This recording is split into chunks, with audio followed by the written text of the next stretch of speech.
आज भारत आदिवासी पार्टी के हमारे यहाँ के आमदार विधायक प्रत्याशी अरविंद जी भलवई, मैं आप सबकी तरफ से, राजस्थान की धरती की तरफ से और मेरे संसदीय क्षेत्र की तरफ से आपको और इस पंडाल में बैठे हुए हमारे समस्त भाई बहन की तरफ से शुभकामना देता हूं। और डरने की जरूरत नहीं है आपको, यह मैं आपको हौसला देता हूं। हमारे बीच में मेरे साथी राजस्थान के आमदार भाई उमेश जी, भारत आदिवासी पार्टी के साथ ही मंच पे विराजमान समस्त पार्टी पदाधिकारी, हमारे उनके माता जी, उनके पत्नी मेरी हमारी माता तुल्य, साथ ही उनका पूरा परिवार, और इस पंडाल में विराजमान हमारी माताएं, बहनें, नारी शक्ति, युवा, बड़े बुजुर्ग। मैं मेरी बात को शुरू करने से पहले हम जो बैठे उससे आगे या उनको कहे कि हमसे ऊपर, हमने उन महापुरुषों को तस्वीरों को लगाया है और उनको ये कार्यक्रम शुरू करने से पहले इनको नमन किया है, इनको याद किया है।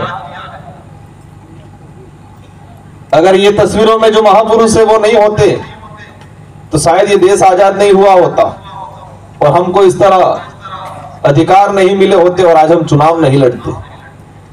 मैं इन समस्त महापुरुषों का नमन करना चाहूंगा जिन्होंने अपना खून पसीना बहा के अंग्रेजों से, राजा रजवाड़ों से, मुगलों से लड़ाई लड़ी और हमारे जल जंगल जमीन के अधिकारों की रक्षा की और उन अंग्रेजों को यहां से भगाया, सामंतवादी शासन खत्म किया, मुगलों की तानाशाही खत्म की। उन्हीं से मुझे याद आता है कि जब इस देश को आजाद कराया था, संविधान निर्माताओं ने, मेरे क्या है, मैं खुद जब खासदार बना, मैं आमदार था और ये आमदार खासदार मेरे लिए शुरुआत में जब एक बार एमएलए बना था, मैं सेकंड बार एमएलए बन के तीसरी बार एमपी बना हूं। तो जब मैं आया था यहाँ पर तो हमने कहा था, पुलिस प्रशासन के लोग थे, कई जनों को पता नहीं था और वो भी कह रहे थे आप आमदार हो। मैंने कहा क्या होता है आमदार, क्योंकि मुझे नहीं पता था ये आमदार बोलते हैं।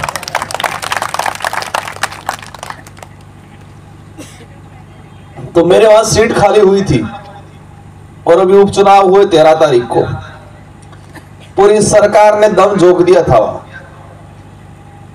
मोदी जी से लगा के, हमारे भजनलाल जी से लगा के, सब ने अपनी अपनी टीम भेज के पूरा दमखम झोंक दिया था और उनके सामने हम मजबूती से बैठे थे, इसलिए हमारा गला बैठ गया जोरदार। तबीयत खराब थी लेकिन एक इच्छा हुई थी कि महाराष्ट्र में हमारे भाई, हमारे वरिष्ठ, एक हौसला रखा है।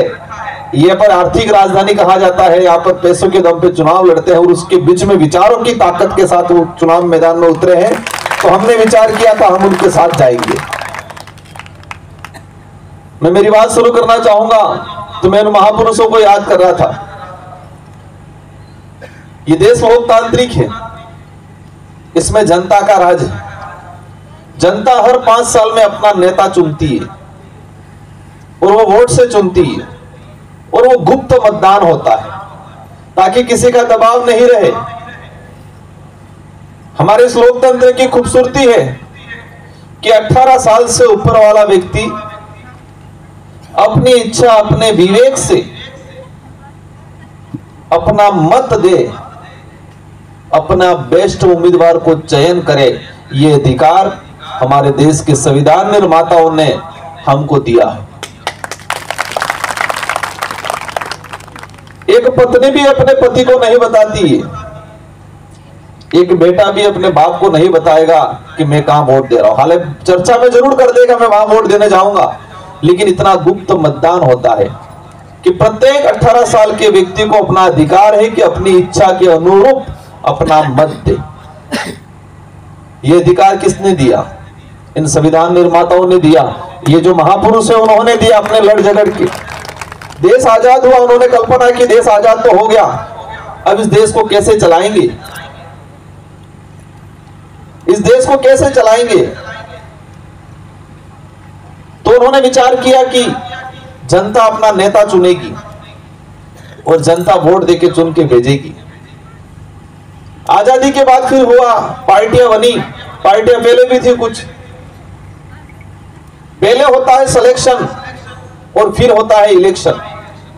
दोनों लोकतांत्रिक तरीके से होना चाहिए था, लेकिन धीरे धीरे हमारे देश के अंदर सिलेक्शन मतलब टिकट का, जो ऊपर से दी जाती है, हाईकमान से दी जाती है। कांग्रेस की बात करो, बीजेपी की बात करो, शिवसेना की बात करो या किसी भी पार्टी की बात करो, टिकट कौन देता है? हाईकमान देता है। ऊपर से थोपी जाती है, ऊपर से दी जाती है, परिवारवाद को दी जाती है, एक जो है पीढ़ी दर पीढ़ी उसको दी जाती है। तो क्या रजवाड़ी शासन व्यवस्था और लोकतंत्र में कोई अंतर रह रहा है? जिसकी लाठी उसकी भैंस, ये कहावत है। लेकिन महाराष्ट्र में हम देख रहे हैं कि एक विशेष परिवार जो ताकतवर है, जो उसके पास पैसा है, उसको टिकट दिया जाता है। वो सिलेक्शन प्रणाली ये लोकतांत्रिक रही क्या या फिर तानाशाही रही है? बताओ आप मुझे।